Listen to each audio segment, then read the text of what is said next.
বিক্ষোভের মুখে স্থগিত হলো বাঁকখালীর তীরে নদী বন্দরের জন্য দখলমুক্ত করা জায়গার সীমানা চিহ্নিতকরণ। গেল সেপ্টেম্বরে নদী বন্দরের জন্য স্থানীয় দখলদারদের থেকে উদ্ধার হয় ৬৩ একর জমি।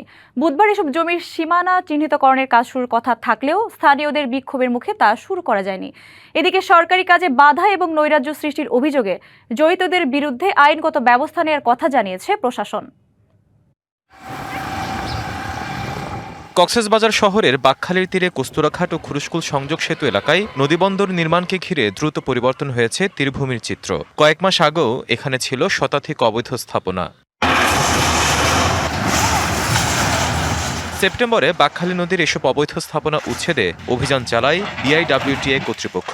দখলমুক্ত হয় নদীবন্দরের জন্য নির্ধারিত ৬৩ একর জায়গা। কিন্তু গেল বুধবার নির্ধারিত জায়গার সীমানা চিহ্নিত করার কাজ শুরু করতে গেলে জমির মালিক দাবি করা বাসিন্দারা সড়ক অবরোধ, টায়ারে আগুন, এমনকি গাছ ফেলে বিক্ষোভ শুরু করে। ফলে বন্ধ হয়ে যায় সীমানা নির্ধারণের কাজ।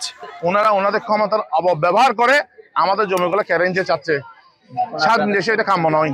মহামান্য সুপ্রিম কোর্টের অ্যাপিলেট ডিভিশনের একটা ফুল বেঞ্চের নতুন এবং ফিরে আসা গ্রাহকদের জন্য নগদে চলছে ক্যাশব্যাক সহ প্রতিদিন হাজারো উপহার জেতার সুযোগ। হবে আশা আর ফেরা সারপ্রাইজ সেরা।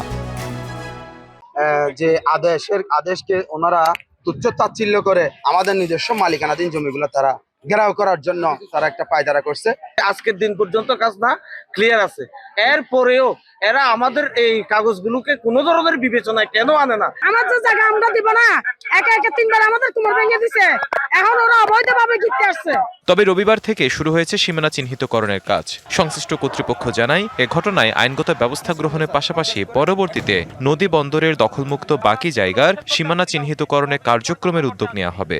সীমানা পিলারের স্থাপনের কার্যক্রমটি করতে দেয়নি, তাদের নামে আমাদের কর্তৃপক্ষের নির্দেশনা অনুযায়ী মামলা হবে, রেগুলার মামলা হবে আদালতে। আমরা আমাদের কর্তৃপক্ষের এবং আমাদের যে মন্ত্রণালয় আছে, মন্ত্রণালয়ের সিদ্ধান্ত অনুযায়ী আমরা পরবর্তী কার্যক্রম গ্রহণ করবো। আমরা আগামী 10 ডিসেম্বর পর্যন্ত চলবে কক্সবাজার নদীবন্দরের দখলমুক্ত জায়গার সীমান্ত চিহ্নিতকরণের কার্যক্রম। DBC news desk.